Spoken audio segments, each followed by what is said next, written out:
Well, after attending the Roswell UFO Festival, John Steiger became inspired by the idea of a jury trial drama. So he produced the UFO trilogy. It's a rendering of three of the leading UFO cases of all time: Roswell in 1947, Rendlesham Forest in 1980, and the Brooklyn Bridge alien abduction in 1989. And John's joining us now. Hi, John. Good morning. John, the plays, really interesting idea. I'm surprised it hasn't been done before, but what prompted you to produce them?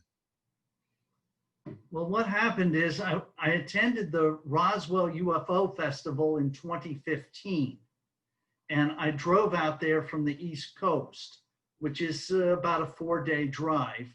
And on the way, and then I attended the festival, and on the way home, as I was driving, you know, it's a great cross-country distance here. The idea came to me that it'd be interesting to stack up the pro-Roswell evidence and pro-Roswell side of the case versus the Air Force's and skeptics anti-Roswell and anti-UFO side of the case. And I thought that the two things, that number one, a courtroom would be an interesting vehicle to do it, because that's a natural place where people present both sides of an argument. And secondly, use of the theatrical stage would be a good place for the witnesses to present their testimony, and also have some photographic evidence if it's possible. I don't demand that in the play, but it would be nice if that could be supplemented. But this doesn't require one having to go out, you know, to the fields where the crash sites were, or having the vehicles from that time, and it tries to keep the costs from becoming prohibitive. Okay, so they're plays. So in that respect, are the outcomes in each of the play, the outcome of the trial predetermined, or are they kind of determined as the play, you know, runs? Well, in the Roswell case, there's no predetermined outcome. What happens is the jury, the audience of the play becomes the jury for the trial. When you get your playbill, you are also given a juror ballot, which you are asked to mark at the end of the play, when all the evidence is in and the closing arguments have been made by each side's counsel. And then those ballots are turned into the usher. You were briefly taken out of the theater. You're brought back in to allow for enough time to count the ballots. And then the actors come out and get their accolades. And then the judge will announce the verdict. Now, the verdict is not one of unanimity. It is a verdict of majority, because otherwise it would be a hung jury every time. You're never, it'd be hard to believe that it's going to be all for either side, right, all or nothing. So, and also it's a lot more people, one would hope, would be attending the traditional number of 12. So anyway, it's a majority rule in this case, and the judge will announce the verdict. But I thought it was a neat kind of concept to have the audience, from an audience participation standpoint, to allow them to be the jury and to see how their feelings are to measures up with those of the rest of the people in the audience. Yeah, so we're likely to get possibly a different outcome every time the play is presented. There's basically three possible outcomes. There's either the pro-UFO plaintiff side wins, or the anti-UFO defendant Air Force wins, or there's the unlikely event that there could be a hung jury in case of a tie.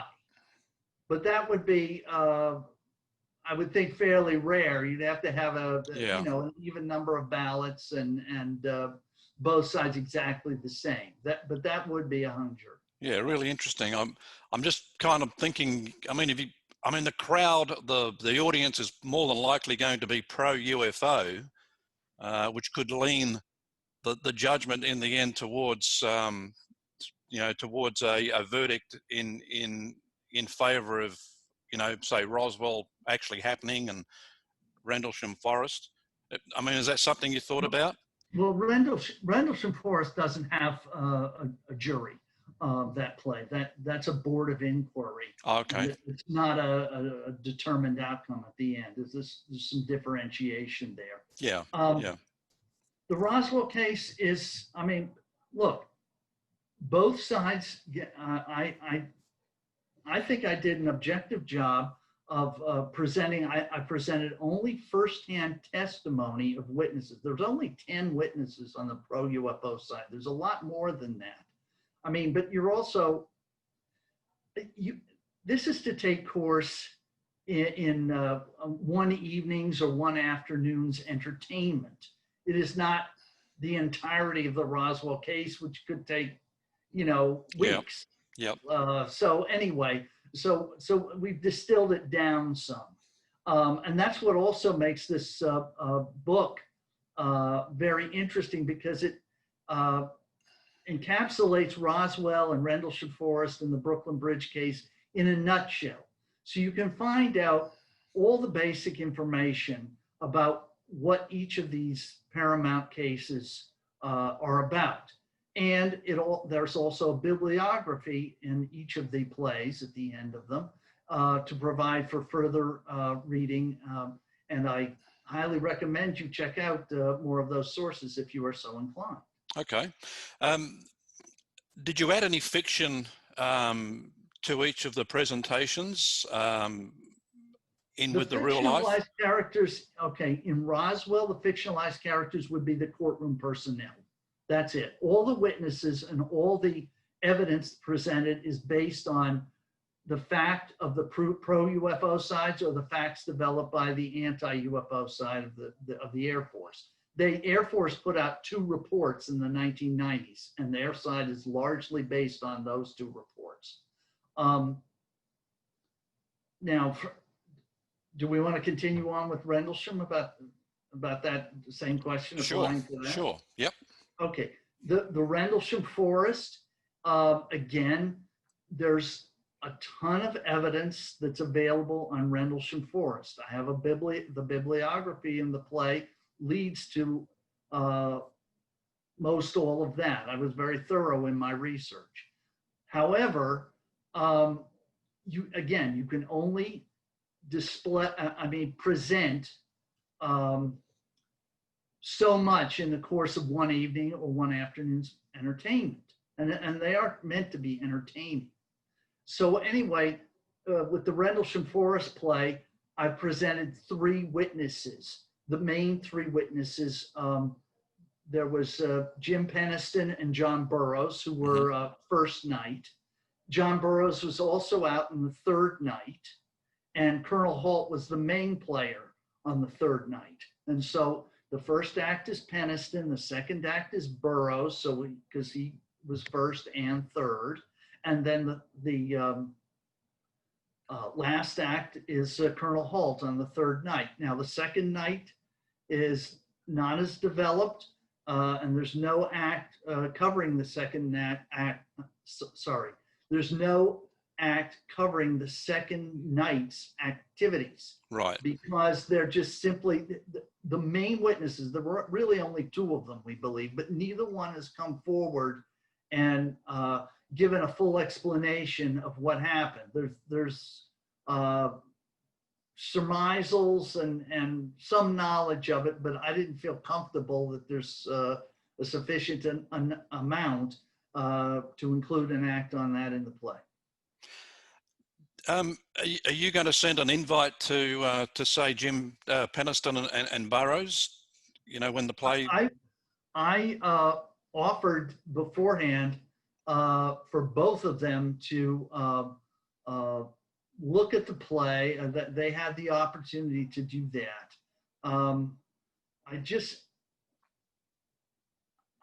think I heard from one of them, I think it was Burroughs, and that he had the play and he said he was going to look it over, but I don't think I heard back from him after that.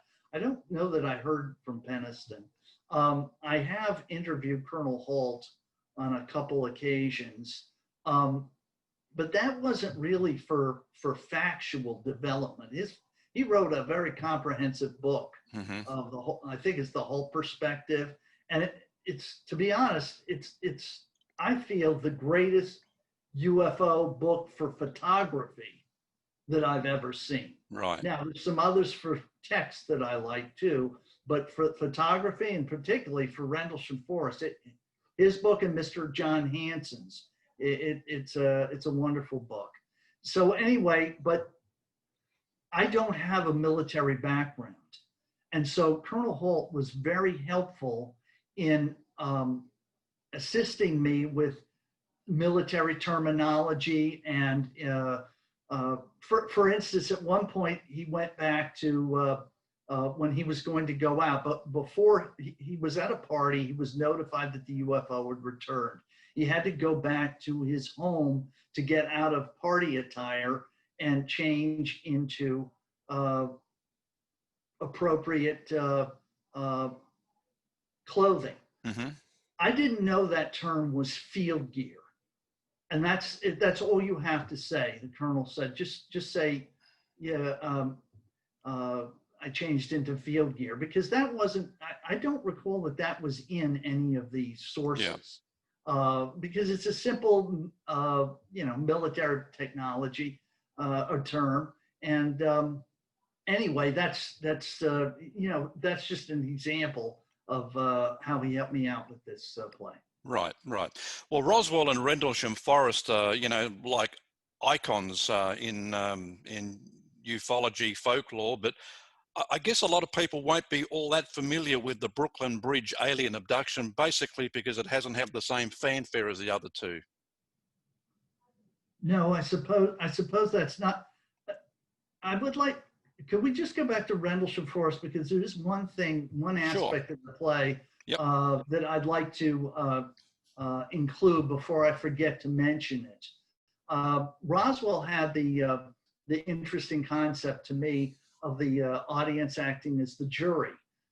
Rendlesham Forest has the interesting concept of there's a board of inquiry, and it is the chair or chairman, take your pick, has lines and basically conducts the board of inquiry throughout all three acts. Again, the chair is a fictional character, as is the counsel to the board, who questions the witnesses and questions the skeptics. The witnesses and the skeptics are all real people, as are the witnesses' advocates, such as Nick Pope and John Hanson for Colonel Holt.